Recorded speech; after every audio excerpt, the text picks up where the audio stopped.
Welcome back to A Filmmaker and a Musician. Oh, that's just a little prank that we do here. It's not the real name of the show, but we're doing the movie first this month, so I decided to do a little goof for the audience, our devoted audience, the few, the proud, the 4 dozen. Welcome back. We're talking about Dig! Dig! The 2004 to 2024 documentary, which I guess we'll explain that further later, because it's the other day I saw Dig XX or Double X or Dig 20. I prefer Dig 20. It's a great documentary, and it's our first time we're talking about another movie from a director we've previously covered a movie of on this podcast. We talked about We Live in Public, and this was actually before We Live in Public by the same director, your favorite Pokemon character, Star Wars character, Ondi Timoner. Oh my god, I fucked it up. I know how it's pronounced, and I fucked it up. Sorry, Ondi. It's a great movie, Dig. There's a whole lot to it. It's about the Brian Jonestown Massacre and the Dandy Warhols, 2 90s like alt-rock bands who had this sort of like quasi feud. Like it was like a friendly rivalry, basically. Like they would fuck with each other, but at the end of the day, they were still friends. But it's just kind of like a give and take, because it's complicated a lot by the fact that Anton, the founder and the band of the Brian Jonestown Massacre, as he refers to himself, is crazy. Was crazy? I don't know, because he used to do a lot of drugs and drink and all that, so it definitely, made him crazy. But I think, like any addict in recovery over the rest of their life, it's never easy. It's always a slippery slope, these things. But Jordan, why are you wearing sunglasses? Well, that's a good question, Greg. I mean, no reason other than the fact that I really just don't want anyone to know that I'm high right now. Oh my goodness, Jordan, you're breaking all undetectable. The rules. Undetectable. That's true. I can't tell the difference between before and now because of the sunglasses, so that's why people wear sunglasses. Yeah. People that tell you it's to block out the sun, they're lying. They're high out of their minds. Well, you are indoors, so that already kind of gave it away. Right. So anyway, Dig. I actually want to start this out, Jordan. I want to ask. Oh. I did assign Jordan to watch this because neither of us had seen it when we covered We Live in Public. But then afterwards, I checked it out, and I was like, wow, this is also really great. Like, I could see why it won the Sundance Audience Award or Grand Jury. I can't remember. But it won some big Sundance prize when it came out in 2004. And so I was like, we got to cover this, because I've kind of been a little obsessed with it. Like, after I started watching it, I like the Brian Jonestown Massacre just sort of became like one of my main listened to bands. And I think Apple let me know that in my 2024 replay or whatever. Jordan, I want to start by asking, what did you think of Dig as a documentary, as a film? What did you think of it? As a film, I think it's great. I think that that Star Wars person that made the We Live in Public movie obviously has a knack for documentary filmmaking. And I think that in terms of like a film that's made up of, was it 8 years of basically tour footage and just footage that was accumulated through just hanging out with these 2 bands. It's a pretty impressive. Like that. Yeah. It's a pretty impressive technical feat for sure. I think it's it's a really good demonstration of the ability to keep pacing, engaging in a documentary setting. I think sometimes the hard thing about documentaries is it's a lot of people talking. How do you make that exciting? So I think, outside of just the stories of the personalities that are shown in this, I think it's a testament to, how do you say her name again? Ondi Timoner. You can say Ondi. I'm going to call her OT. Okay. OT, the other terrestrial. God damn. She's obviously nailed her craft very well, It's a great piece of documentary film work. And this was only her second completed doc. And I say completed because the way that her, like, we kind of talked about it with We Live in Public, but she was essentially shooting them both at the same time, like going back and forth, except she started shooting Dig in like 96, 97, and then We Live in Public, I don't think it was till like 98 or 99. So there was still a big overlap, but it was like, you know, she finished filming Dig in 03, and then We Live in Public. I don't know if there was a whole lot of anything between like 2001 to like 2008 when she caught up with him in Africa. But it was just like that, and then doing regular freelance filmmaker stuff, like shooting. It helped that she was working with two bands, one of whom was signed to Capitol Records, so she could, you know, negotiate like for her and her brother to get paid thousands of dollars to produce like a electronic press kit and other promotional stuff and music videos for the bands as time goes on. Although obviously one pays a lot better than the other. For the most part, like most of the movie, if you listen to the director's commentary, she's like, okay, this is my house. We're in my car right now. This is my bedroom. Like it is almost just kind of like their life. Like not only was she documenting the band's life, but her life was essentially happening at the same time. Like by being a documentary filmmaker, you are living the story that you're telling when you're there in person, you know, getting all this footage. That's so fascinating to hear that too, Greg, because like, you know, when you watch the movie just as it is, you don't get the director's commentary. And I feel like there were a lot of questions that I had where I was like, how did, you know, OT get to know these bands at the beginning to get into there? And like, you know, these sort of thoughts about maybe there being some sort of deal with her being like, you know, a hired videographer for either like a press kit or some, you know, tour doc or something like that. Came to I mind, can tell you if you're interested. That's in why this is already okay. so interesting. Yeah, I want to know. So she had just done like a movie on capital punishment, I think, because there was like some death row inmate, like, you know, the whole thing where someone's on death row, but they're falsely convicted or whatever.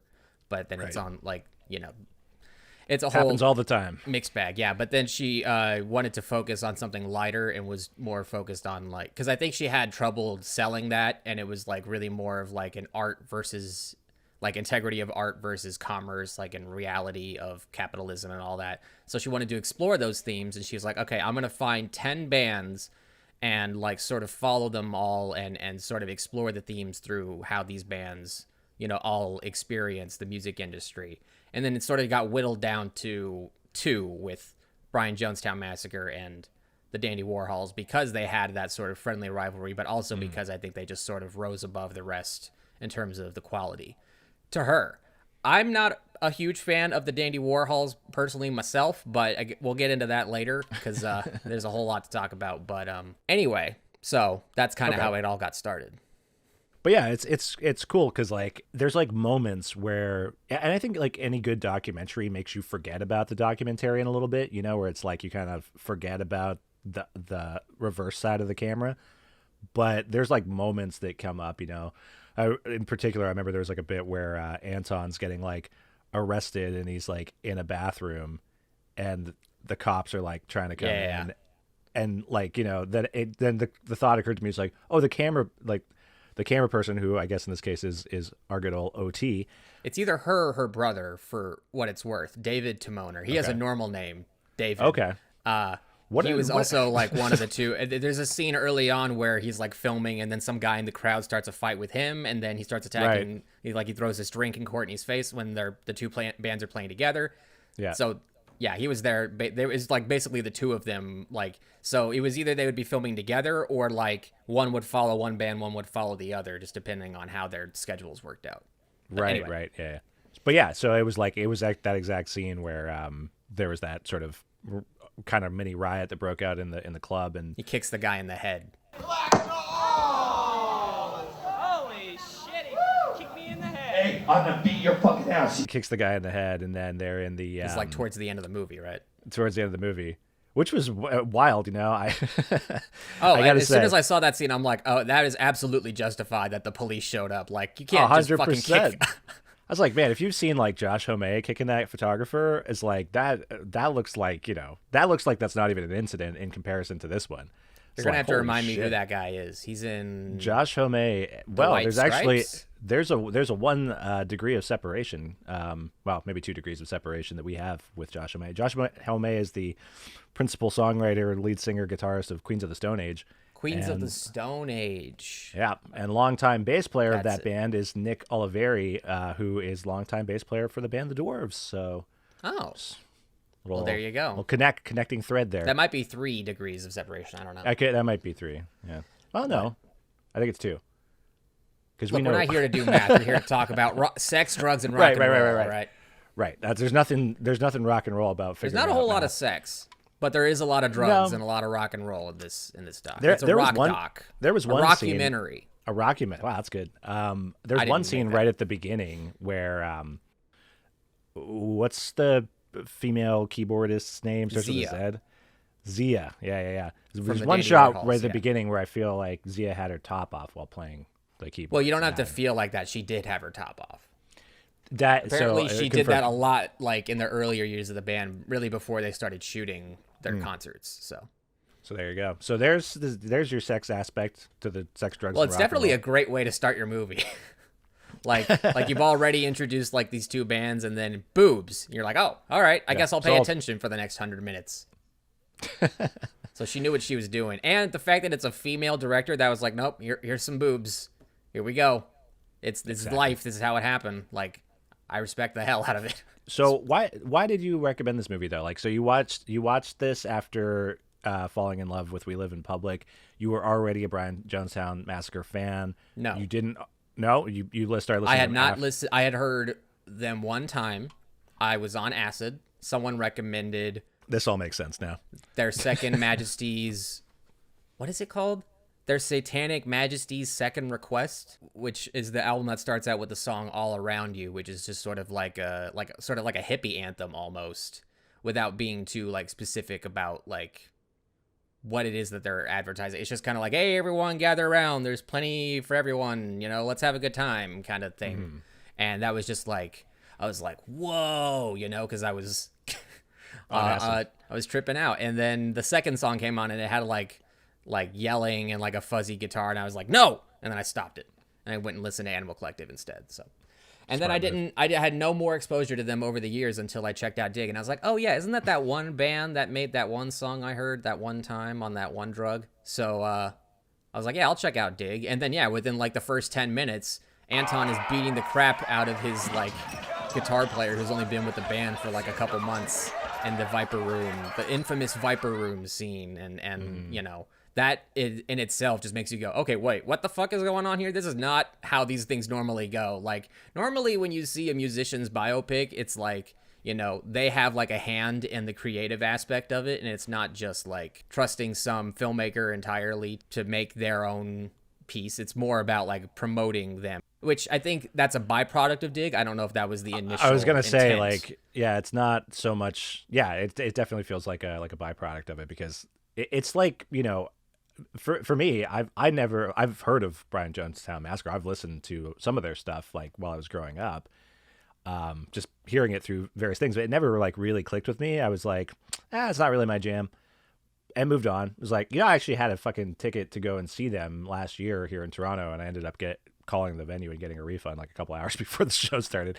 Damn. Because I wasn't even trying to go see them. A band, Mercury Rev, who have a little short cameo in this documentary, were also co-headlining, and then they canceled. So I was going for the Rev, man. Like, I don't want to pay to see the Brian. I don't know any of their fucking songs. Okay, now that you and bring I didn't know this the up, story. it's interesting that you bring that up, because a byproduct of this documentary being so popular when it came out, like, is that people would go to Brian Jonestown Massacre concerts in anticipation to see if anything would happen, like a fight breaking out on stage between the band members, or I could see people that, throwing fruit at them from the fucking audience, which may or may not have been the guitar player that had quit the concert before at that point of the movie. I think It that's felt pretty targeted. So it's hard for me to keep everything in track, because I saw Dig. I rewatched Dig for like the 5th time in preparation for this, and then the next day with Dig 20 was screening at the Texas Theater, and so I went and saw that,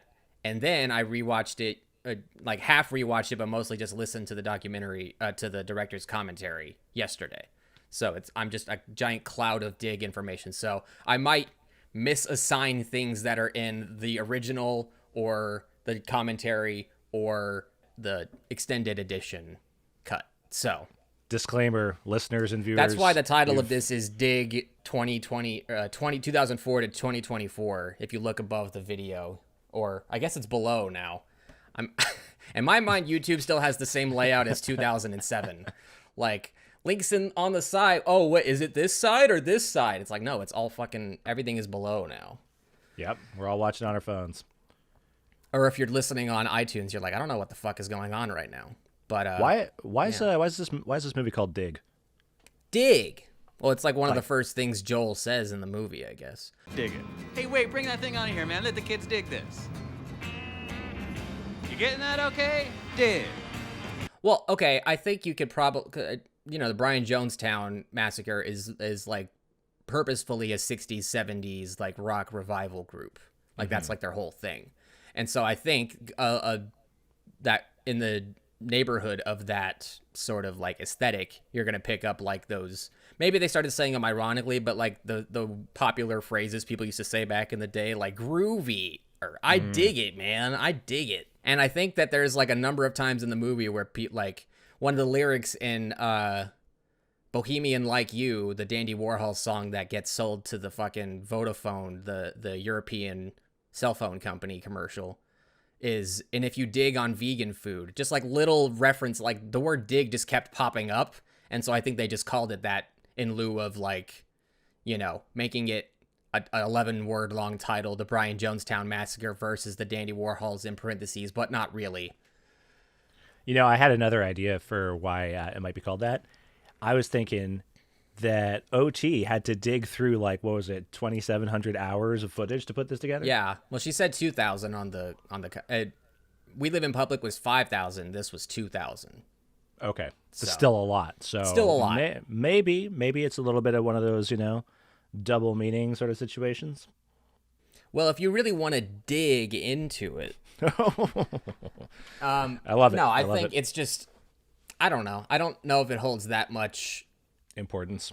Yeah, I think it's just more of like, I don't know. There's just something about the title, the exclamation mark in the title, and Joel's face on every single poster that really sold people on this, or at least just attracted them to it. Joel Gion, yeah, while we're on it, let's talk about Tambourine player for the Brian Jonestown Massacre, is a comedic genius, and his talents are fully put on display over the years that this documentary was filmed, because he is like he did the Jim face before The Office.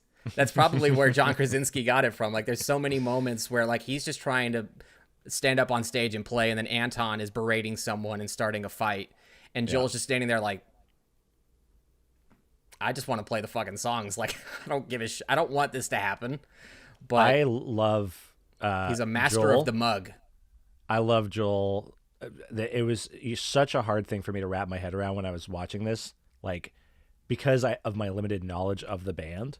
And like, I knew a handful of songs. I didn't know like who the singer is, like what they look like. I've never like, never looked into it that deep. Did it make sense when you first saw Anton? You're like, that's the guy. It made no fucking sense to me at Really? all, because it starts off with like Courtney Taylor, insane name. Again, first of all, he was not always Courtney Taylor. That was something that he did in the between the doc coming out and now. I don't know why.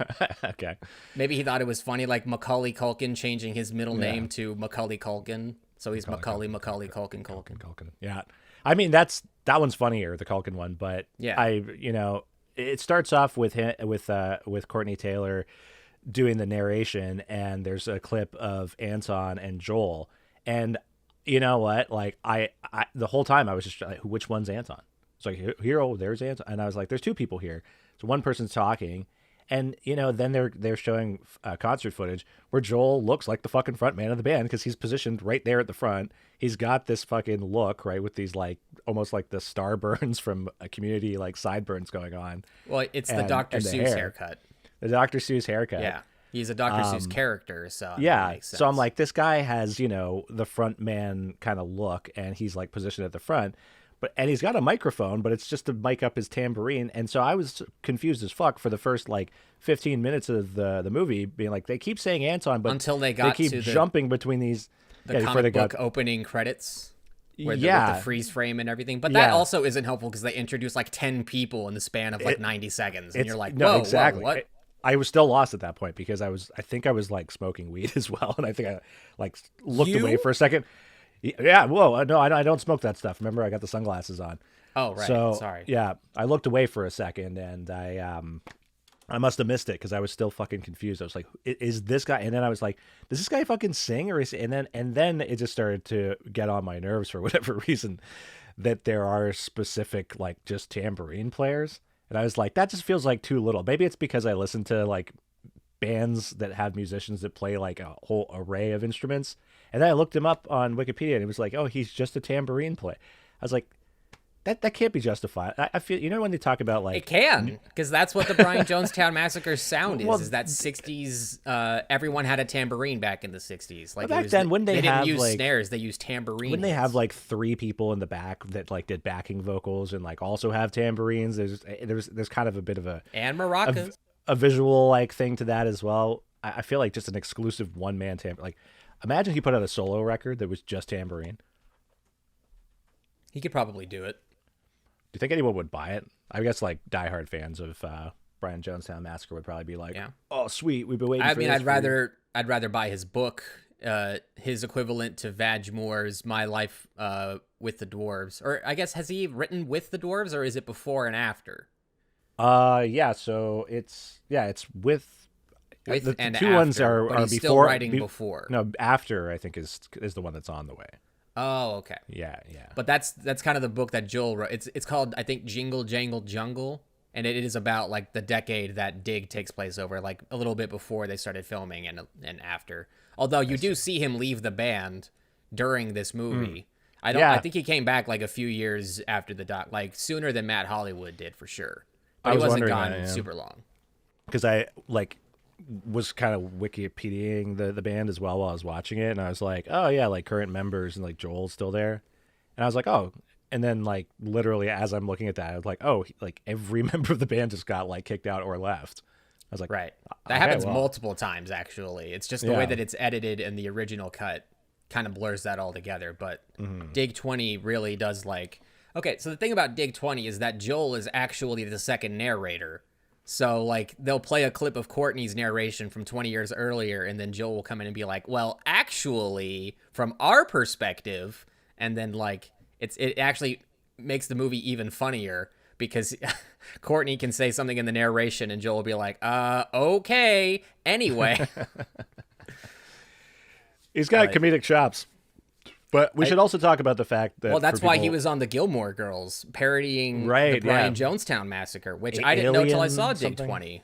the band I was knew called I saw on Alien something. IMDb he had a credit on the Gilmore Girls, and then I don't know the context of it in the show, but they did a whole like parody of the Viper Room scene from the beginning of Dig, and they just cast Joel to basically, I guess, play himself, because there's like the whole moment where the curtain is closing after the band is like, you know, wrapping up the fight, and he's just kind of standing there awkwardly, like, I don't know what to do now, like, and I don't know, I guess. The producers of the Gilmore Girls were like, let's just get the guy that makes the great face for 5 seconds, you know? I mean, that's a claim to fame in itself. But we should also talk about the fact that for people that, you know, haven't maybe seen this movie or whatever, when we're talking about Courtney Taylor narrating this thing, that's the lead singer of the Dandy Warhols. Yes. That's the other band. And I got to say that I did also know about that band when I was growing up because I grew up in Europe. They were pretty big. Where they were Like, big, yeah. Where this movie like- demonstrates that they were way bigger in Europe than Yeah, America. they were kind of unavoidable, to be honest. Like, the Vodafone commercial would have been in the UK, but, like, you know, I think just because of the popularity of that song, like, it was playing everywhere. Like, I grew up in southern Spain, and it was playing all the time. Honestly, I fucking hated that song. Bohemian Like You was so irritating, and it was on all the time. But And it a friend is of mine- exactly what it turned out to It's- be, which it's is a exactly. song for a cell phone commercial. Yeah, exactly. I mean, it's ironic, but, like, you know, Which makes this movie even funnier, the fact that like Courtney and Anton both have like a mutual admiration for each other's bodies of work. You know, Mm-hmm. like the Anton admiring Courtney's music is really mind-boggling to me. Like maybe it's more about his integrity as an artist that he digs on more than the actual sound. I think that if you come out of this movie and you're rooting for the Dandy Warhols, you didn't get the point of the movie. Like, I'm not saying that you should be Anton Newcomb's biggest supporter and be like, he did nothing wrong ever. But, you know, like, somehow Anton comes across more likable despite also having the caveat of being insane in this documentary. Like, Courtney just comes across like a smug asshole. And according to everyone, he's just like a chill, nice dude, but like, again, it's just the way that he's presented through the editing. Like, as crazy as Anton is, I would still have a beer with him, or whatever non-alcoholic beverage I would split a no duels with Anton Newcomb over Courtney Taylor any day, and you can quote me on that. We will. I think that if you come out of this movie on the side of the Dandies over Brian Jonestown Massacre, then that's just an indication that you have really shitty taste in music. Because honestly, like the two of them, like that, if there's one thing I can say about those two bands that I don't know that much about their musical history, and I don't really intend on delving much further than what I've seen in this documentary. Oh, so you weren't converted to a BJM fan, you're saying? Like no, definitely not. I think it's fine. I made Jordan an 18-song playlist of mostly BJM songs to listen to. It's not my jam. Did you end up listening to it? Or? I skimmed it. I was seeing if there was anything. Now I'm doing the Joel face. I was wondering if anything would leap out and catch me, and it didn't. And it was kind of I kind of knew that would happen because like I said, I heard that fucking Bohemian Like You song a million times, but a friend of mine when I was in high school was really into the Dandy Warhols, and he fucking made me listen to that shit as well. And I was like, I don't like this. And what do you Brian think Jonestown, about the dueling songs? Because there is like a yin and yang between there is. I mean, two it's bands and the two guys. There's Not If You Were the Last Junkie on Earth by the Dandy Warhols, and then Not If You Were the Last Dandy on Earth by BJM. Yeah. So what do you think of that song? I think it's the fun. Dandy's one. I think it's fun. I think that it's like that whole friendly rivalry thing is fun, and it hearing those songs is like a good way to kind of see it from their perspective a bit more. And there's lots of layers to it because there's truths that are like, hidden in satire, and it's funny. Ultimately it's funny. So, but at the same time, musically, does it musically, appeal to you musically? No, not really. Really? Because I feel like the way that the Junkie song sounds reminds me of like if Dengue Fever was like polished, if they had like the budget that Capitol Records could attend, like that one reminds me a lot of that. But maybe it's just because of that keyboard riff. Well, yeah, I get it. It's like there's these aspects of like psychedelic rock that I like in very like specific forms. It's like it's also such a broad subgenre. Mm-hmm. So like I don't know, there's certain things, and I don't know, like Brian Jonestown Massacre just hits too close to the sound that it's trying to recreate, and that's a sound that's never really appealed to me. I 100% agree with like the way that other people, like I think that studio guy, I forget his name, Adam something, like he was talking about Anton. He was like, the guy's just real. Like, he can't like work an office job or like something else. Like he's got this like in him, and he has, and I get that. Like when I watch it, I'm like, yeah, the guy's nuts. Like, look at him. He's a nutty guy. Like whether it's like mental illness, or thank hard God drugs for and mental illness, hard, or hard living, or a combination of all of the above. Like, this guy's got some shit going on, and you can see it. Like when you look into his eyes, you're like, so this guy's got some shit going on. Oh, especially that shot at the very beginning when he's first meeting Ondi, or he's like brings her over to his house, and he's like, so tell me right now, you've never ever heard the Dandy Warhols before? I've never heard the Dandy Warhols before. Well, let's just see what they sound like. And he just has this look. He just looks right in the camera, and he's like, yeah. And you're like, what the fuck? Really, what is happening? Yeah. It's a really early indication that something is not right with him. Exactly. And so like, that stuff, I'm like, it's without a doubt that like the music that's coming out of this guy is like very pure in the sense that it's like, it's coming through him, like it's his own, it's him, You know what I think is a great way to sum it up is Miranda Lee Richards' line towards the end of the movie where she's like, the thing with all those 60s bands is that they got famous first and then started doing drugs. Like, Right, yeah. it doesn't really work when you do it in the opposite order. I mean, it That's can, true. and it has. I mean, it because has, yeah, because of this. one of the songs on, I don't even know if Dig was the thing that got him the gig, if you will. But one of the songs from the album Take It From the Man, which was like one of the 6 albums he put out in 96 and 97, Straight Up and Down is the name of the song, was purchased or licensed by HBO for 56 episodes of Boardwalk Empire. Oh my God. And I don't know if you know anything about HBO, but they got a lot of money, Jordan. And I've they're heard. willing to, you know, cough up at least 5 to 6 figures per episode per use of the song, to the point where now Anton has been quoted as saying, "I never have to work another day in my life if I don't want to because of one song I wrote in 1994. And I'm like, you know what? I respect it. Hey, You just I write all mean, this great music, and then 16 years later, someone comes along and is like, "You want a bunch of money for that?" And he's like, "That's the question I've been waiting to be asked for 16 years." But they kind of hit on that in the documentary. There was like a bit where they were saying Oh, something. that's true. Like, He's like, he's "I'm not gonna in it for the become- money. I give it all away." And it's like, Yeah, well, Anton, that's but- not how a band works. Yeah, but then You they're need also the saying money. that like it's going to be like, years from this point where people are going to like uncover, Brian Jonestown Massacre, or they'll discover like Anton's creative genius.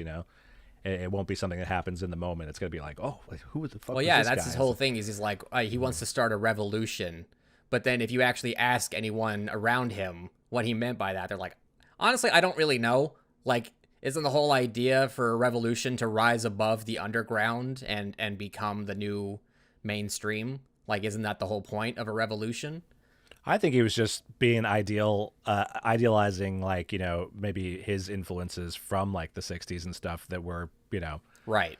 But it's also like, doing revolutions in very different ways. are you going to make a revolution about 9/11? Like, the Iraq War didn't start until this documentary was basically done being filmed. So it's not like he had some big political grudge aside from just not liking the music industry, which, fair. I would say one of the biggest villains of this movie are A&R reps for music labels, but they're also some of the most sane people in the documentary because they understand that it's a huge financial liability to just give over a bunch of money to an insane person who just happens to make amazing art.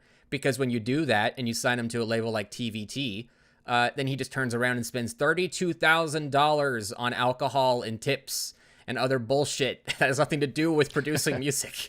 It's like, they're not Capitol Records. They're not an endless pit of money, And it doesn't help when he goes in, like, after that happens, he goes into the, like, offices and he's like, can everyone stop working for a second? I just want you all to know that I'm going to make you a shitload of money, okay? Which he didn't. No. But at I the don't same know. time, like, do you think that, like record labels that are sending out scouts and finding a band like the Dandy Warhols, I mean, like, that's an infinitely bigger waste of money. Like, that's for a sure. band- They have that British guy says how, like, I don't know if it was him or one of the other guys in the doc is like it's that Adam Shore guy is like, Right. 9 Yeah, out 9 of out of 10 10 bands fail. I don't know any other filmmaking. industry that has a 90% failure rate because it's more about recouping the losses you spent on making it more so than actually profiting off of it.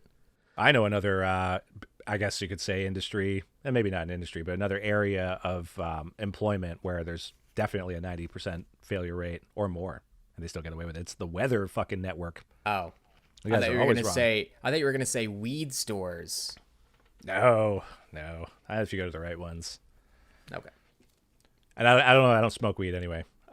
So Well, you're in Canada, so you at least they're around. I stand around it. I stand around weed.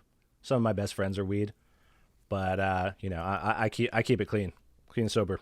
Yeah, you don't want to inject anything that could kill you.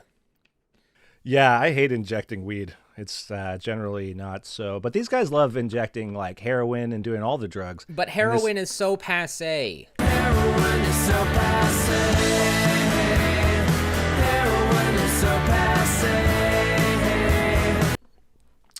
I'm over it, to be honest with you.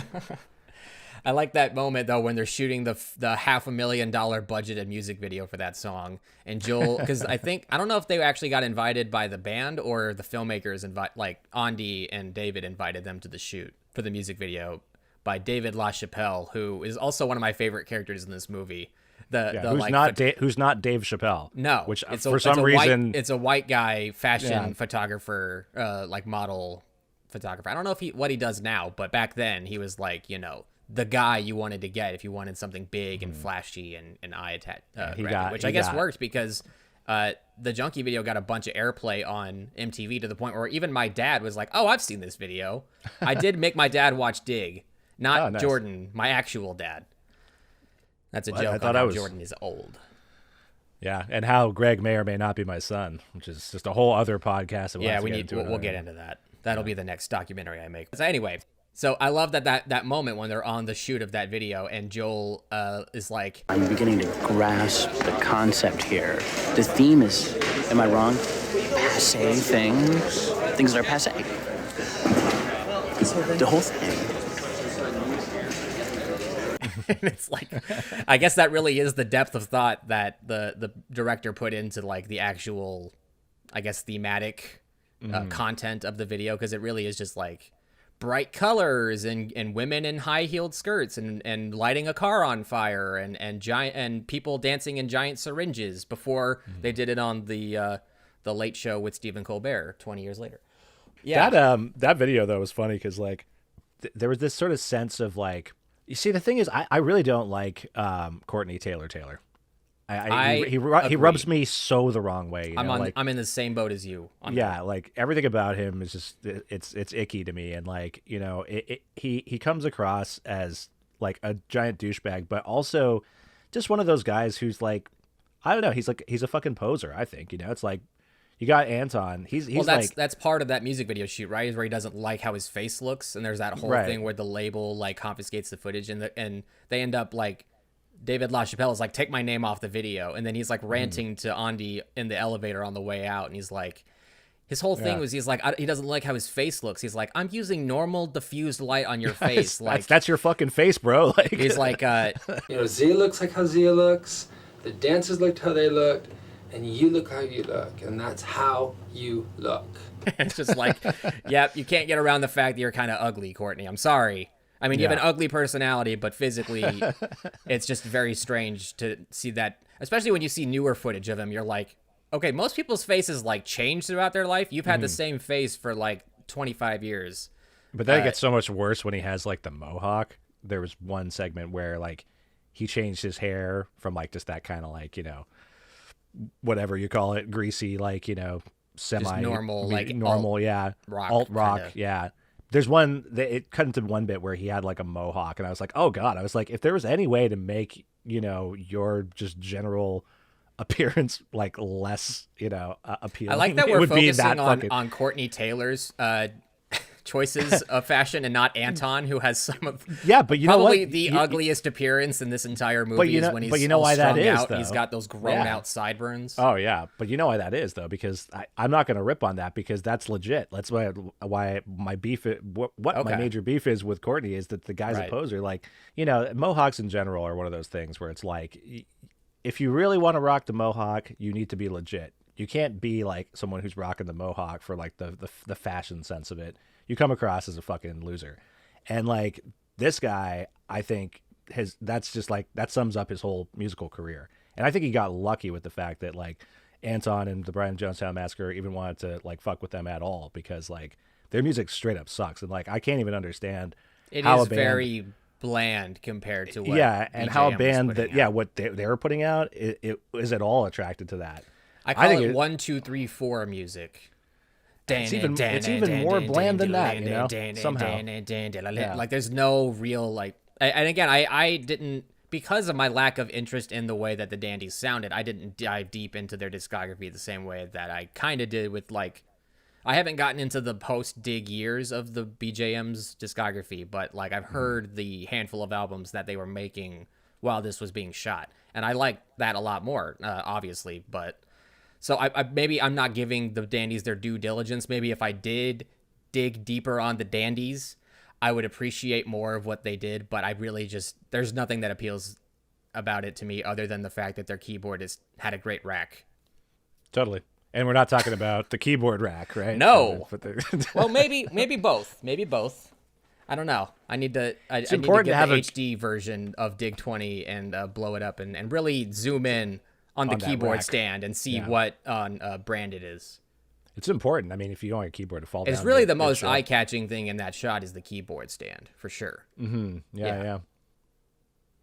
So, Anyway, I have a ton of notes for this movie, man. But did you do any Wikipedia-ing on the Brian Jonestown Massacre? a preparation? little. So Yeah. did you look at their list of album titles?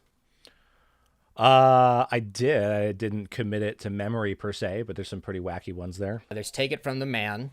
There's Satanic Majesty's Second Request, which we didn't bring up earlier. Well, we did mention the name of the album, but it should be pointed out that that is a direct reference to a Rolling Stones album called Their Majesty's Satanic Request or something like that. And we should also mention that the name, the Brian Jonestown Massacre, is inspired by a former member, now deceased, of the Rolling Stones, Brian Jones. And the horrible Jim Jonestown Jones Massacre. Jonestown Massacre. But Yeah. that one, I feel like more people get the connection immediately when they hear Right. just anything, you know. Yeah, so Thank God for Mental Illness, which has an amazing picture distorted of Joel's face, like all blown out, almost like that jump scare meme from like the early internet days, like, you know, the snake game, you go down and You go up and and it's all blown out and give it back. should redo that. But make a short, but do it with with Joel's face at the end. Okay. Cut to that now. So Give It Back was the next one, which I think is probably their best sounding record from that era, at least in terms of the production. Like, a large thing about the BJM's music is that they don't really care when there's peaking, when it's like, when it comes Right. to some of the parts of their production, like mostly the guitars and maybe sometimes the vocals. But I think it might just be that Anton just likes the way that sounds, and so he doesn't care. Because It sounds even more on, like the 60s, sound, less Right. polished. well, yeah, because, you know, like with the 70s is really where the sound quality became like closer to what it is today. But and then there's probably the most blatant one reference, which is Who Killed Sergeant Pepper? Oh, yeah. 2010. Yeah. I mean, there's White Pepper by Ween, which is maybe a little more blatant, but Do you think that Anton views the Beatles as like idols or like fucking nemesis, you know? I think he blends like the Rolling Stones and the Beatles sound together, you know, because, well, there's also like, he has like this, I don't know if it's genuine or if it's just something that he like got into because of the aesthetic and what he was going for with the Brian Jonestown Massacre, but he has like this fixation on these like historical cult leaders or religious figures, or, you know, graying the lines between that with like Jesus, Hitler, Yeah, it's funny when they brought that Others. up in the doc where they were talking about like influential people and cult leaders and stuff. And then I forget what led up to it. Jim Jones ties into that. Yeah, anyway. they said something, and then someone goes, "Oh yeah, like Hitler," and then someone's like, "Yeah, exactly, just like Hitler." It's like, Whoa! what? Oh yeah. Speaking of cult leaders, one of the things that Dig 20 revealed is that apparently Anton collaborated with Charles Manson from prison, That makes sense. and they on camera they're like, "Well, how did you collaborate with him? He's in prison." He's like, "He put out fucking 5 records from prison." I'm like, "He did? How? How do people do this other than recording their vocals over the phone?" Like, I don't think the commissary stocks mixers and preamps and all that. So what happens is like the guards, right?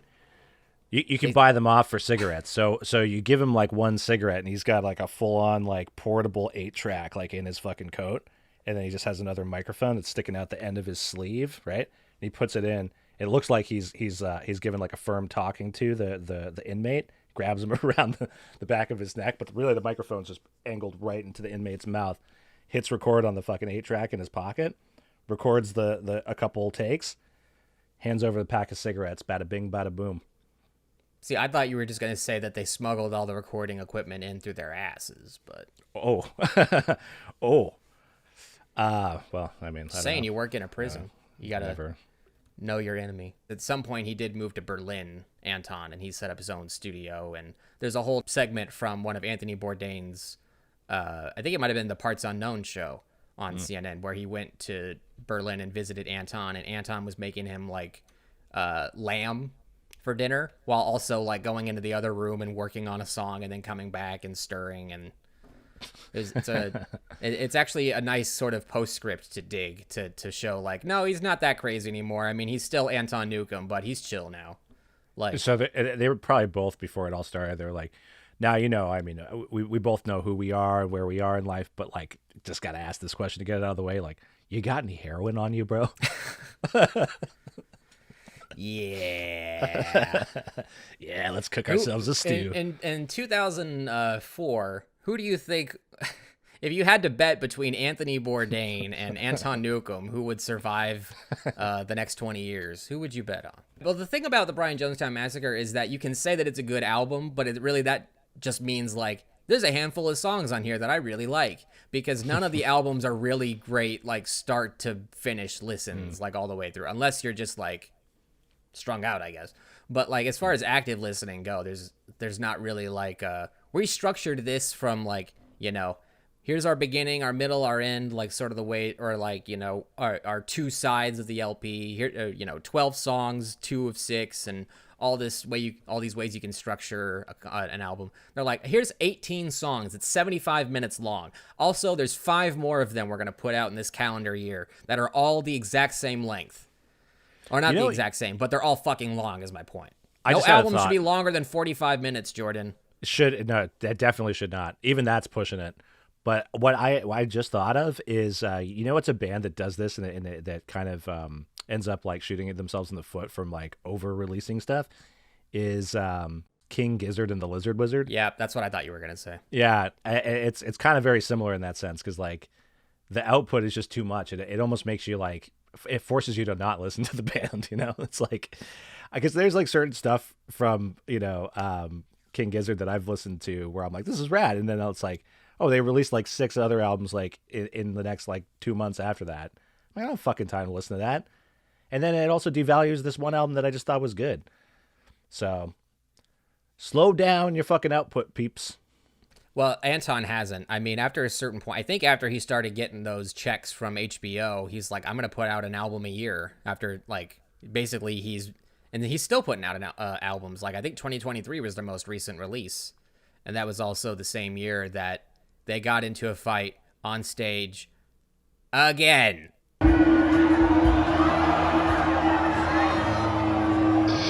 And they had to cancel their entire Australian tour after the one fight.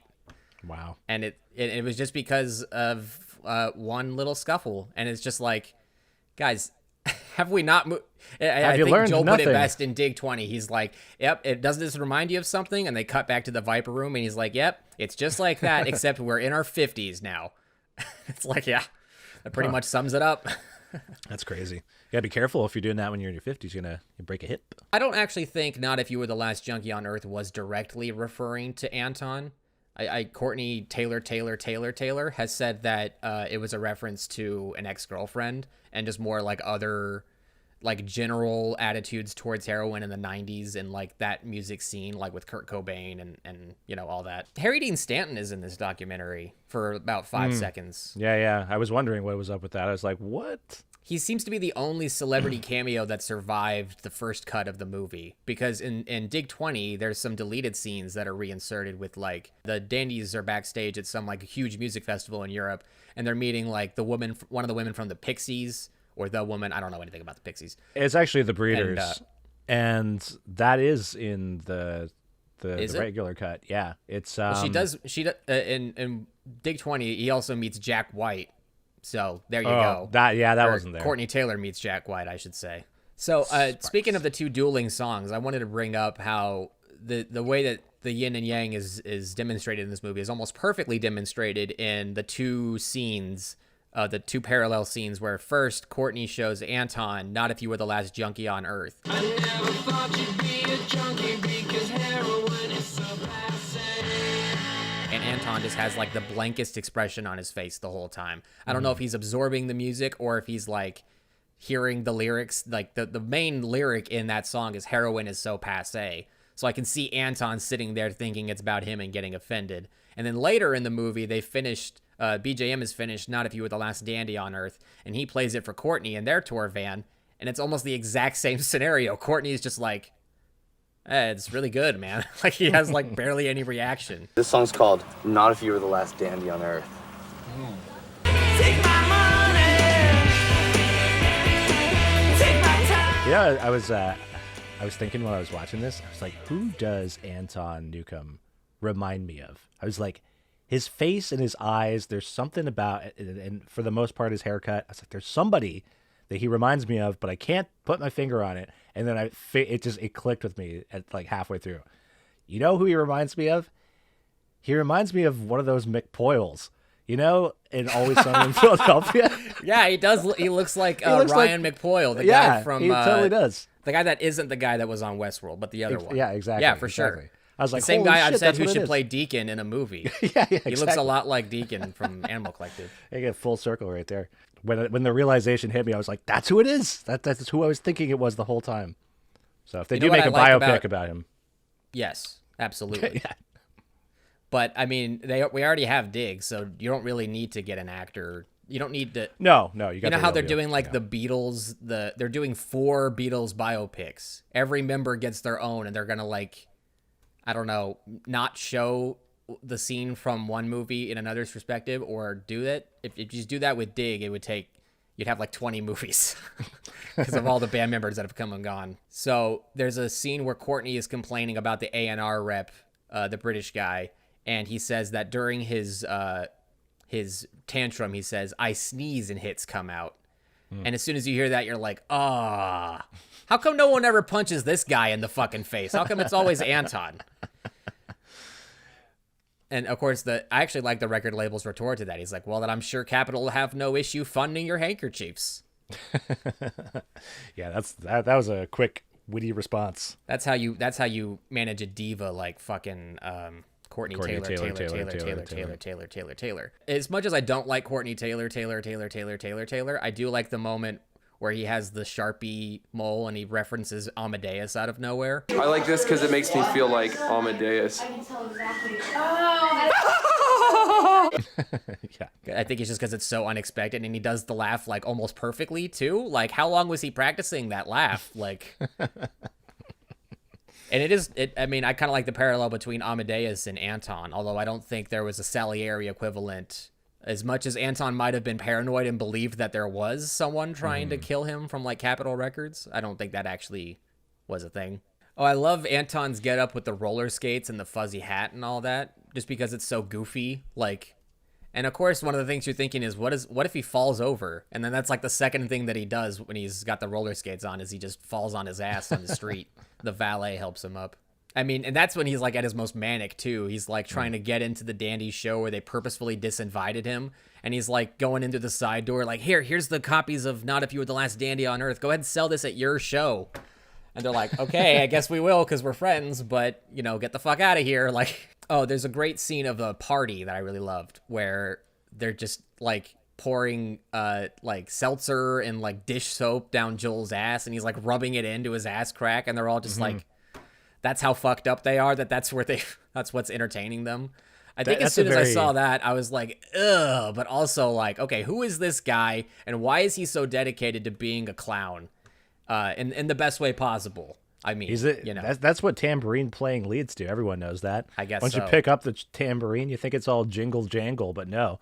Fast forward and you're in a kitchen getting beer poured down your ass crack as well as dish soap and whatever else dish soap is laying really about. is what tied it in. Which, in a way, would mean at least his ass crack was clean. True, but I don't think that's how you're supposed to do it. I mean, is it not? Who's to say? You know what I was also thinking about in that scene, too? I was like, this is like fucking Jackass shit. I was like, Yeah. this is like, you could totally see like Steve-O like fucking doing exactly that same shit. Hey, everyone's drunk. Hey, how does everyone feel about pouring shit into my ass? And everyone's like, yeah, let's fucking do it.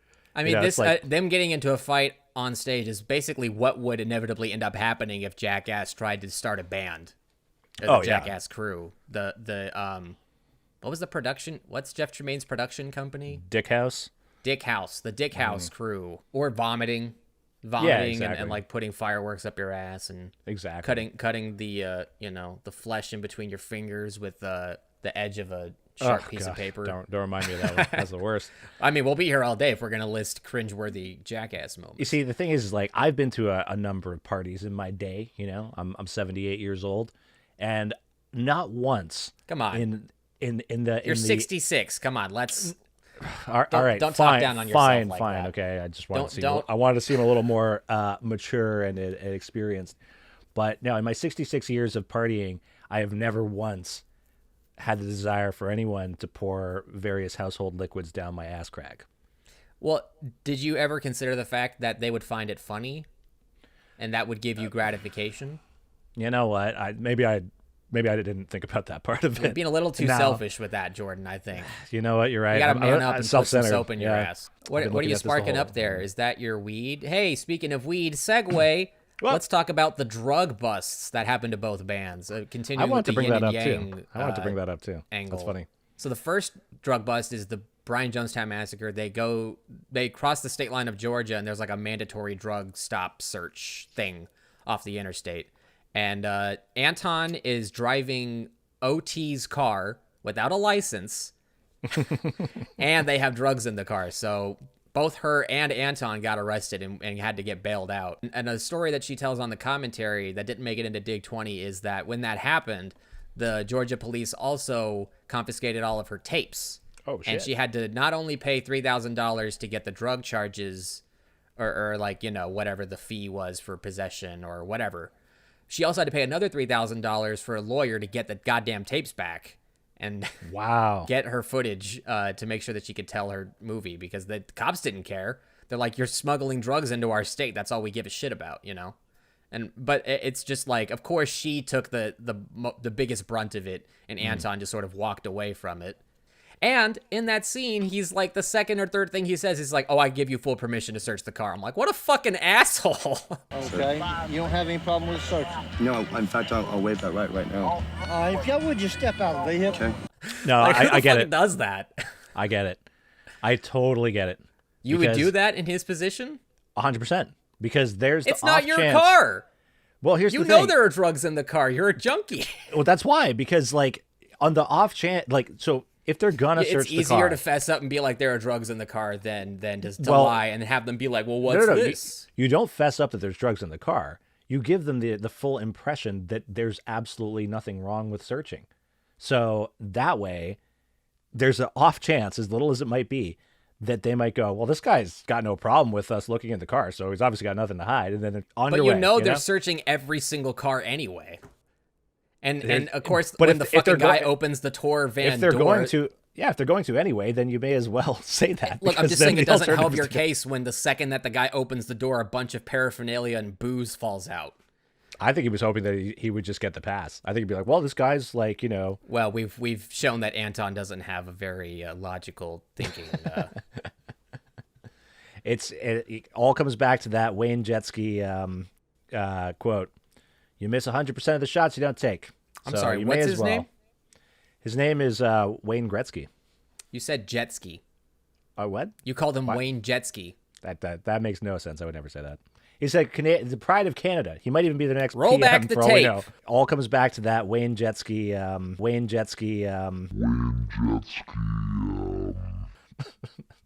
He might be the next PM for all we know. Wayne Jetski. Gretzky. Oh, that's my new band now, actually. That's my Dandy Warhols, Brian Jonestown Massacre. I'm going to start an alt-rock 90s revival band called Wayne Jetski. And he can sue me if he wants, but Wayne is not a copyrighted name. That's all I'm saying. Neither is Jetski, probably. But remember to give me credit for coming up with it. Although, no, I didn't say it. I said Gretzky. But you did, though. But you did. We've got it on. We got the footage. You did. I don't know. We'll see.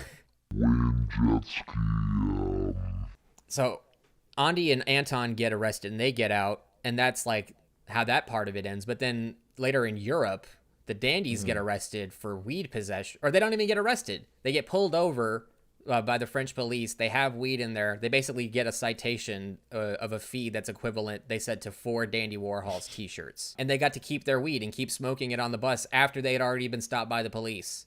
And it's just like, That's that really wild. just goes to show how like pampered these guys are.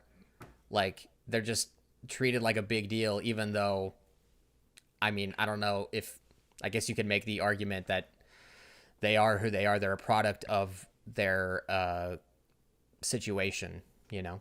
They wanted to be mainstream, and that's what they got.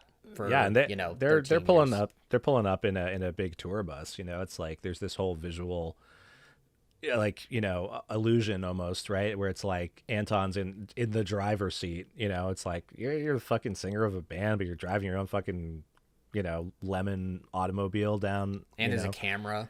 And there's a camera. Like, it doesn't feel like, you know, oh, someone shows up on tour bus. These are a bunch of rock stars. Yeah, they got the fucking tour bus. Oh, they got drugs on the fucking bus. Of course they do, you know. We'll get a little bit of money from them. That benefits us. To send them on their way. They're going to find the fucking drugs anyway. It's definitely speaks to, you know, how treatment changes depending on the, I guess, the tier of your stardom. But, yeah, it's insane. I can't believe they let them keep it. I mean, like, you'd think in a situation like that, it's okay. Boom, here's a fine. And they're like, yeah, we're flushing this down the toilet or whatever. But it's like, yeah, just go. You guys keep your weed. 4 fucking t-shirts. What is that? It's probably like $100, $25 a t-shirt or something. And in 1996, probably. Yeah.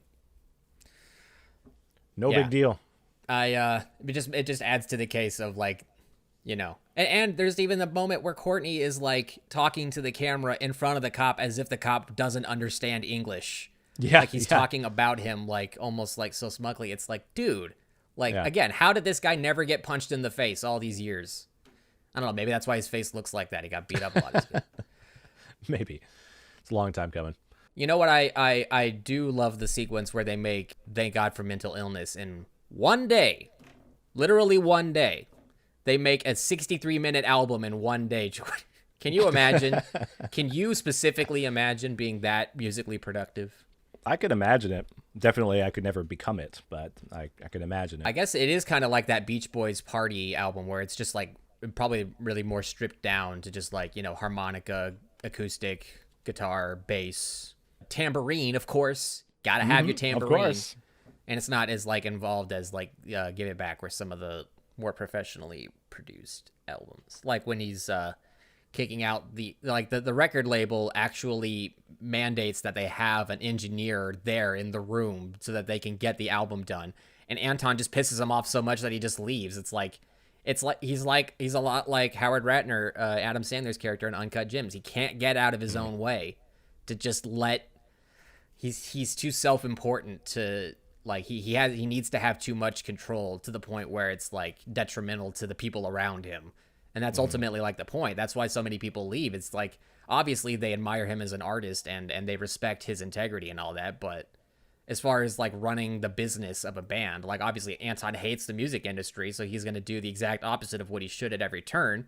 But that doesn't help for everyone else that like has to pay rent and isn't homeless like Anton and just crashing on your documentary filmmaker's couch or whoever, or your label buys you a house with 14 rooms so you can record an album and then you just turn it into a giant drug den.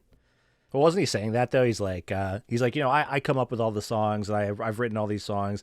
Basically the band just comes along because like I'm throwing them a bone, you know, like I'm paying for their rent. Well, I think food. both Courtney and Anton say that at a certain point, but I think that's Courtney. Yeah, more maybe so. It was Courtney. Yeah, I think it was Courtney. Courtney does say that because that's actually a point of contention in Dig XX or Dig 20. My God, I contradicted myself, but he says, you know, he has that whole thing where he's like, you know, I give 50% of my profits from the band away to the other band members, and I write all the songs and all that stuff. There's a deleted scene with Zia being like, okay, well, first of all, that's not true. We've co-written many songs together. And then they cut to the footage in Dig 20 of the drummer with the soul patch. And he's like, 50%? I've not seen any of that 50%, so I don't know what the fuck you're talking about. So Courtney is also just a fucking liar, too. Like, he is, and yeah, there's that quote of David LaChapelle when he's in the elevator. He's like, he's quoting Courtney, who says, I've made thousands of videos and I know how I look. And he's like, he used the word thousands. Thousands. I'm like, all right, yeah, fuck this guy. Yeah. Okay, so yeah, let's talk about Dig 20 in full, because I feel like now we're at the point where we should sort of discuss the main differences between the two and I guess sort of kind of give some free promotion to this new version because I thoroughly enjoyed it. I thought I was going to going in, and I did. And I think it actually fixes a lot of the problems with how fast-paced the original version is, almost to its detriment, to where like there are moments that they show that are out of context, but the fact that they add Joel in and they're able to even include other footage from those scenes that were cut out originally really helps you understand, like, oh, okay, so this happens at this point in the timeline, and this is why he's throwing the drums out of the back of the van, you know, or any number of scenarios. So it was actually really cool to be like, oh, there's even more footage from this moment that we only saw like a fleeting glimpse of, and it actually helps you feel more like immersed, almost like you were there more so. But it also kind of has that like balance between that and the retrospective commentary, which I guess you could argue that Courtney's was in the original cut, but even more so the 2 decades later of hindsight with Joel's narration really helps add like sort of like the tongue-in-cheek aspect more of watching the doc, of just being like, I don't know, it's almost like if you watched home videos of you as a kid, or you know, so, like you're just able to point out, like, just look at how the time has passed and just sort of like acknowledge how, or at least in this case acknowledge how ridiculous it all was, you know. But that's what attracted people to the movie in the first place. Is like like I was saying at the beginning, you expect a normal rock documentary to just be like, we wrote an album and we played shows and we had success, the end. And there's not really a whole lot of drama, you know, unless you're the Rolling Stones and your movie ends with a guy coming up on stage and getting stabbed by the, well, did he get stabbed or did he get shot at Altameda by the Hells Angels? I think it was stabbed, wasn't it? Altameda. I like that they included that segment with his mom and dad, like sort of explaining that he was like a troubled child, and it got to the point where he was in trouble so many times and he kept getting arrested, and his mom literally was like, I'm not picking him up, I'm not taking him home, like he's pissed me off too many times, like why am I gonna bring him back if he's just gonna do it again? And so he got basically taken to juvie essentially. Like, and I can see, and they were like, I feel like eventually he would have grown out of it, but I guess he didn't. I'm like, I don't know what to tell you. You know what's funny? You know what's a funny drunk moment is when the fucking band members, I forget who it was, 2 band members walked away when the manager was like, they were getting into that kind of rift in the I think in the one car. of them was Matt Hollywood, the John Lennon looking guy. Yeah. And then Joel is being filmed like standing outside of the car. He's like, we've been up the alleyways back and forth. Here comes the sun. It's the next day. We've been looking forever, and they're not here. I'm sober, and I drank a lot more than they did. I was like, this guy is so fucking drunk. Like, for him to even suggest that he's not drunk right now. I mean, like, eventually you run out of the alcohol in your system, so I believe him. I mean, the sun was up at that point. He would have eventually, but that was not the moment. Not at that moment that was being filmed. What did you think of the guy Genesis Porridge? The only band I've ever made the effort to go and see in the last 3 years is Brian Jonestown. Oh, I love that. I love that guy. I need to he's know like more in the about movie that. for like 30 seconds, and I'm like, I need where's to know this more guy's about this guy. documentary? I know. I was like, I did quickly Wikipedia this individual, but I barely skimmed it, so I don't know much. But if I had to guess, I would say he's not around anymore. But I don't think he ever was around. He's a fucking spiritual, like just a cosmic entity. He just woke up one day in the desert. He's like, I'm here now. Oh, I'm here now. Yeah, like the obelisk like opened up and he fucking walked out, you know? What do you think of Courtney's statement that they're the most well-adjusted band in America? I mean, like, in terms of, I don't know. What's your reaction to hearing that? Just hearing that contextless? Like, just not, like, no, I mean, like when he says it in the thing, like, what's your reaction to him saying? But remind me, like, when he says it in the movie, is it in the context of like them in comparison to? Well, he was like, it's that, and he's like, you know, all of our parents are still together, and all this stuff, and you know, right, like we do drugs, but we don't get into fights, and you know, the band's still mostly together, and all that. Yeah, I mean, I think that it's an indication that they're fucking lamos and they are posers, you know, because, no, I'm just kidding. Like, you can obviously have, like, you know, a non-typical rock and roll, like, tragic, you know, upbringing or lifestyle and become, like, a well-known or well-cherished, like, you know, rock and roll band. But I think in the case of the Dandy Warhols, it's neither here nor there saying that, because it's like, yeah, you kind of come off as squares, and you're acknowledging that you don't have the troubles and tribulations that, you know, other musicians and artists out there have. Just So fucking, that just adds credence to your theory that they're posers. Yeah. I mean, and you know, and like I said, it's not that having an upbringing that is easy or well adjusted would make any difference on your musical capabilities, or should have any bearing on like what fans take from your music, or you as a person for making music. But in the case specifically of the Dandy Warhols, yeah, I don't know. I think it's, I would have guessed it. I would have guessed that they didn't have much, you know, I don't know, difficulty. But would you argue that having that in your background at least opens you up to the possibility of making more interesting art just by virtue of having experienced more in your life? Yeah, by virtue of just having a more life experience, you're able to perceive things differently from different angles because you've just seen it. You know, like me talking about, like, you know, a heroin experience is worthless because I've never done it, so I'm not going to give you an accurate experience. If you want to hear that story, you're going to want to talk to a heroin addict. But, you know, like, does it, you know, is it necessary, you know, to hear about that specific thing when you're listening to music of this kind of ilk? Like, you know, because they're psychedelic rock, because like they're kind of hard. I think it adds to it almost. It does, you know? for sure. And they're paying homage to a time where, you know, that kind of music was fueled by a lot of drugs and stuff. So it's like that. It does add validity to it if you do follow the lifestyle. I think what I'm kind of getting to is that, does that all tie into why BJM is more appealing than Dandy Warhols? Because, you know, on some level, Anton yeah. is like, and there is kind of a funny juxtaposition where like he's manic and he's crazy and he's getting into fights, but then his music is just like the chillest hippie shit you've ever heard. Like, that's why kind of feels like a clash sometimes, because I think that's why this movie kind of just works on a base level, just having those two things side by side. Like, here's this crazy guy and here's his chill music.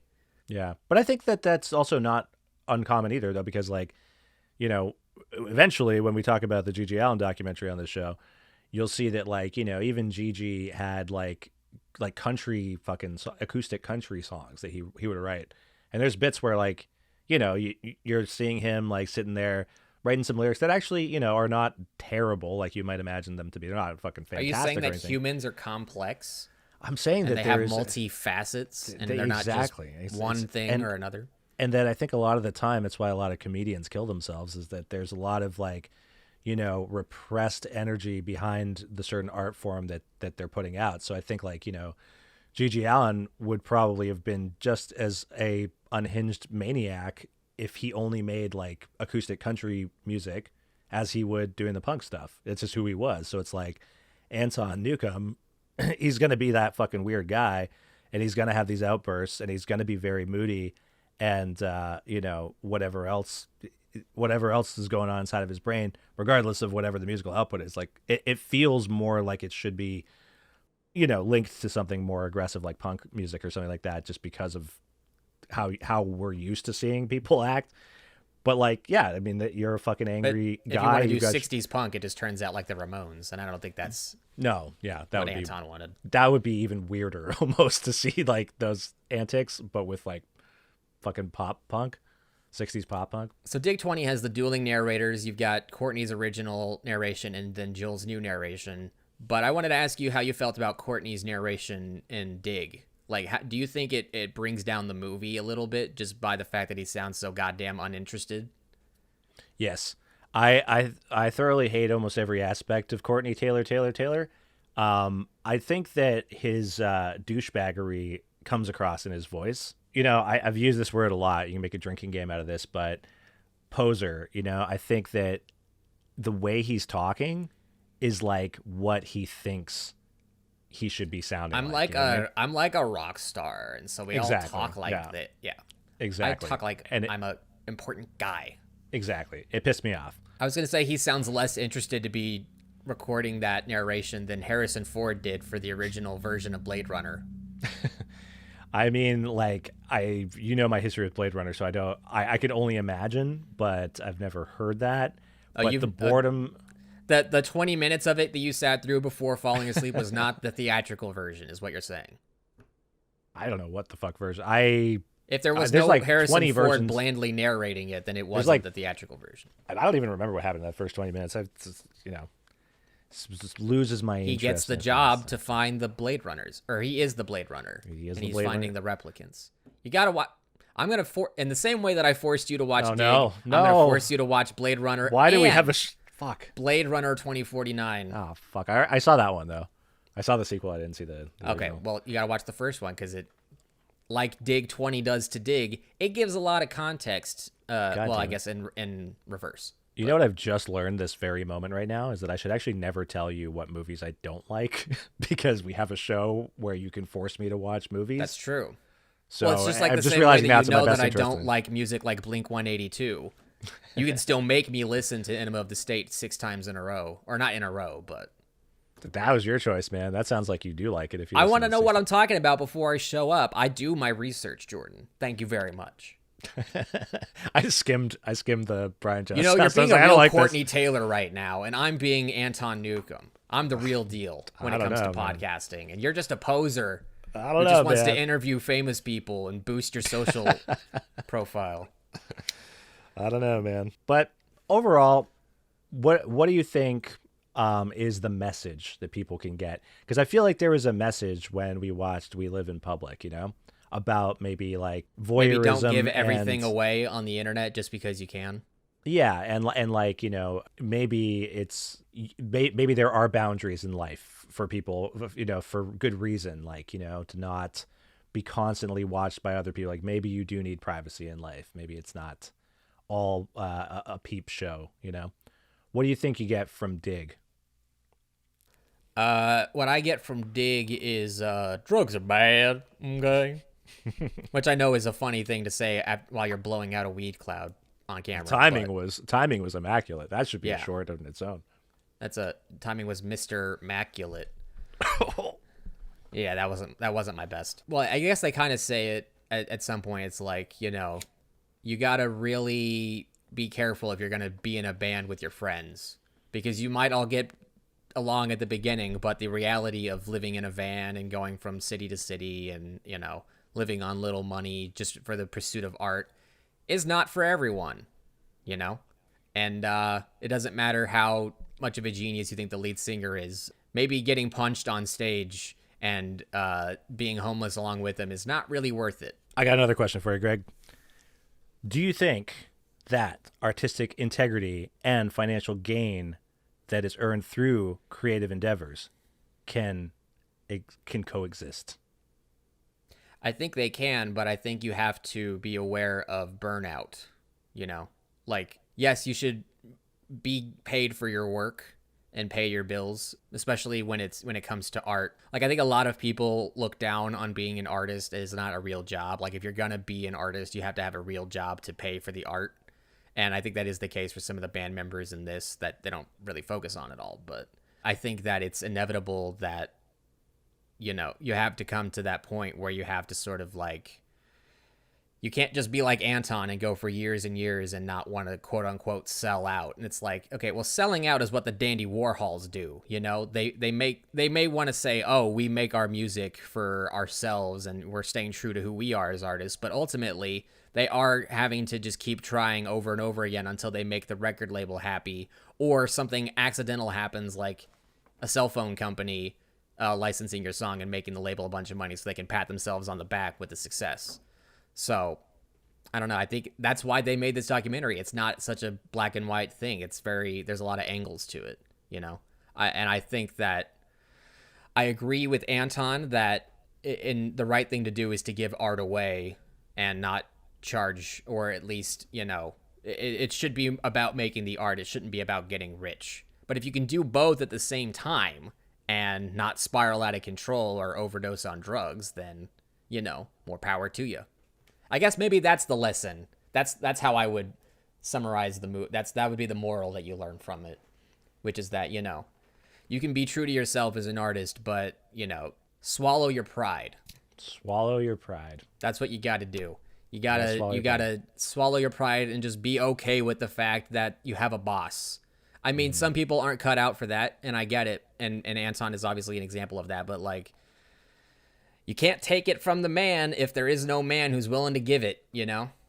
That's true. So all I can say is I'm glad that Anton seems to be doing a lot better these days than he was 25 years ago.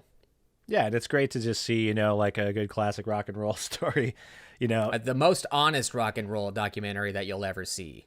Yes. Warts and all. Even if that ends up... It seems that there's a common trend of Ondi Timoner's documentary subjects, at least with I don't remember the guy's name, Josh from We Live in Public and Anton from Dig, not liking how they came across in the movies about themselves. I can't imagine why that would be. Yeah. I think that overall, it's a really... really good, really well-made documentary, again, that showcases OT's talent and proficiency in that field. I think that if you aren't a fan of either of these bands, you don't really care about like psychedelic rock, it might not be for everybody. I don't know, like... I disagree. You think so? I think you can still get enjoyment out of this, even if you don't care about either band. Is it like the Schadenfreude? Like, is it like watching the train wreck kind of like... Do you think that's yes. how... Yeah. I agree with that. I think that the thing is that for me, Anton Newcomb, and it sounds weird to say because these are real people, like it's not a fictional character. I don't think he went far enough, like I think when you watch, documentaries about people like Gigi Allen, or you watch like, the story of Mayhem, like, yeah, obviously, like, because it's real life, I don't want more people to emulate this. And I really, these are kind of like cautionary tales, like, don't fucking be like these people. But I don't know, maybe it's just because I'm numb to it from watching those other documentaries. But it's like, if I see anything now that's less than somebody like hurling their own shit at people, on stage while Jordan naked is and desensitized. Watching Dig this is like watching Muppet Babies for Jordan. Honestly, it's it like, kind of was. I was like, bullshit. you know what? I was like, yeah, the guy's fighting some people on stage. Yeah, it's like, yeah, so what? I've seen a guy slice his own chest open with a razor blade and rub it all over himself. Go to a dwarves show. This is normal. This is normal stuff. But I think maybe then for people that are maybe like they haven't seen the kind of like extreme batch of rock and roll antics, I think this is probably gonna shock some people for sure. Pearl clutchers. Yeah. I think my stars, I can't believe that. They're supposed to get along on stage. Exactly. It's going to definitely make some people feel that way. And I think if you're interested at all in either of these bands, I think it's a great documentation of their history. This rivalry that I don't even know if that's really too much of a factor, like a focus point. I think that's a good. It's a way to catch people's attention and sell it, but ultimately, it's not like they really do focus more on the Brian Jonestown Massacre than the Dandies. Yeah. The Dandies are almost just supporting characters. They are like, oh yeah, they're successful. Anyway, back to the fucking train wreck. Yeah, that you came here to see. Like, it definitely, I feel that their involvement was kind of almost necessary to give you like almost like a. Like a contra, like this is a successful band that makes music and this is them, it's like, you got to be reminded. I think maybe if the whole thing was on Brian Jonestown, it'd be like, oh, this is Brian Jonestown doc, and I'm not really interested in this kind of music. And yeah, of course the guy's a drug addict, and yeah, of course he's going to be weird. Well, yeah, he's a drug addict. You just need something to break it up, and you need some levity, and then you might even be like, everything isn't a giant nightmare all the time. Yeah, exactly. Like, oh, all rock music's like this or something. Be like, oh no, well, there's a group of people that make fucking bland, boring music, and they're actually, making some money and signing some proper deals. And there's a band that doesn't want any of that stuff, but makes a shitload. They do, but they don't. Just they want do, to but be they don't handed it and have to follow someone else's rules. Exactly. They I'm sure they want the means to be able to finance their musical endeavors, but at the same time, they don't want to like be what's traditionally known as successful. But I think there's also just like a risk of like, if you give a homeless guy $1 million, what are the odds that he's going to still be alive in a month, and won't just drink himself or drink himself to death or overdose on H. Mm-hmm. I think that, like, that's kind of what we touched on earlier with, like, the record label thing. Is like, I had almost, as if I were in the record label's perspective, and I know it sounds fucked up again because these are real people, but like, I would rather give the millions of dollars to the junkie than to, fucking Courtney Taylor, because I'm like, that guy's just going to make shitty, bland music and no one's going to make a profit from this. That guy's going to spiral out of control, and at least we got a spectacle on our hands. And I'm not saying that like that's literally how I think, but like I can see that's how like record executives would think as well. It's just to sum it up, it's just the Dandy Warhols are a much safer option if you have to choose between the two. But they're so safe that they could actually be not a little profitable. Too safe. Yeah. They could be not profitable because it's like, yeah, if the guy fucking like, downward spirals to the point that he like kills himself through like overdosing or otherwise, then yeah, you don't have anything to market after that. Although you probably could. But I was gonna say the posthumous angle is big in the music industry. Totally. But so then there's no more music other than a bunch of demos you try to unless you're a Mac Miller, and then every fucking year there's a new album. I was gonna say Tupac. That's true. That was been going like on that whole longer. Chris Rock routine about Tupac. Anyway, good film though overall. I liked it. I liked We Live in Public a bit more, just because I think that taps into maybe a more universal sort of human psyche aspect, whereas this one's kind of like in the sex, drugs, and rock and roll realm, minus the sex for the most part. But I liked it. Like I said, working OT overtime. That's true, because she has like 3 fucking docs, including Dig 20, in like the last 18 months. She's been crazy productive. But also, tragically, she did lose her home in the recent Los Angeles wildfires. Did she lose any footage in that? Apparently not. But good. She did lose a bunch of old like paraphernalia and memorabilia from the like marketing of Dig and probably the other films. So kind of a bittersweet thing to where it's like everyone survived and all the pets and the people are okay, but other than the footage, like history has been lost to an extent. But I guess that's the power of documentary, is that the footage will live on longer than anything less, anything more tangible. I do hope that you check out Dig 20, Jordan, because I think you'll like it more. I mean, maybe it would benefit if you watched Dig 2004 like at least 4 more times before you watch Dig 20 to really get the same effect I did, but maybe you don't have to do that and just watch it by itself. And I don't think there's any aspect that it really didn't improve, except maybe there's a few meme cutaways that I think they could have done without. Like they have the moment of Courtney Taylor to the 8th power doing his Amadeus laugh impression, and then they just cut to Amadeus, and I'm like, we didn't need that. We didn't need that. No, but there are a few cutaways that like actually do improve it. So you a little bit of give and take on that. But they did. I think the one technical aspect that they improved of Dig 20 is that they actually fixed the audio mixing of the talking head interviews from the original. Because like the music is so loud that even whenever they like mix it down, the mic, like the gain on the lav mics or whatever, is not turned up enough. So it's just like, unless you have subtitles on or you have it really cranked up, you can only kind of half hear what they're saying. Especially that, like, I think she's Swedish woman from one of the other A&R departments that was talking about Anton. Like you can barely make out what she's saying, like just from the mixing. And thankfully that the sound is improved overall, as well as the picture has been, sort of. That's the great thing about DV, is that it may not have been shot in the best resolution, but it blows up beautifully. And like, if you still have the original tapes, you can get some really good looking stuff with like modern technology. And so it's really cool to see all that stuff in 1080, even if you couldn't really tell that it had been upscaled at all. Even on the theatrical screen, everything looked great. So they might have just done like, they might have just recaptured everything. Nice. And I know what that's like. So I'm sure it was not the easiest process if they really did go through all that. But all in all, the point is documentaries are a lot of hard work, and it can be some of the most satisfying outcomes, because ultimately you'll have a lot more control over how it turns out than something with a script and actors and a studio and millions of dollars, as opposed to a passion project that you spend your 20s making until you get pregnant and run out of time and have to finish the movie. That's the line from Ondi Timoner's Sundance acceptance speech, which that she thanked her baby son for the one deadline that she couldn't push.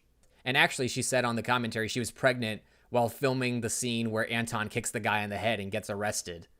Like, she just knew she had to go down and shoot the show, so she still showed up with the camera and everything. And meanwhile, she's got a bun in the oven. So just even more props to Ondi, because she's a rock star in her own right behind the camera. And shout out to David for both having a regular name and doing his... He's the one that edited Dig 20, and he did a great job, I think. Even when you add 40 minutes to something, you have that like apprehension that it's going to slow things down, but it didn't. I think it really just kept the pace going, and maybe it's because of that added factor of like you're like seeing stuff you've seen before, but also stuff you haven't seen before. So you're constantly paying attention to see like what new stuff that you can pick up on, or that they're trying to point out intentionally through the narration and all that. So I just love it. I love it. I would give the original Dig like a 7. Despite how much I love it, I would give Dig 20 an 8. So that should say it all. There you go. Now that we're at the end of our 2-hour fucking episode. Yeah, have fun editing this one. Yeah. I'm not going to edit it like Ondi and David did with like the frenetic pacing and cutaways and all that. But or maybe you should. Maybe I should, but I won't, though, because I'm lazy. And I have real documentaries to work on. Hint, hint. Hint. There's a bun cooking in your oven, too. Yeah. I got a food baby. I had a big old breakfast. I didn't, though. I actually had no. See, that's why I edit it, so I can cut out my bad jokes. If anyone's going to have any bad jokes that make it in, it's you, because you're not the one editing it, so you can't make yourself look better retroactively. No, I've everything to lose by doing this show. And yet, you keep showing up. Here I am. And we'll see you next time. Adios, amigos.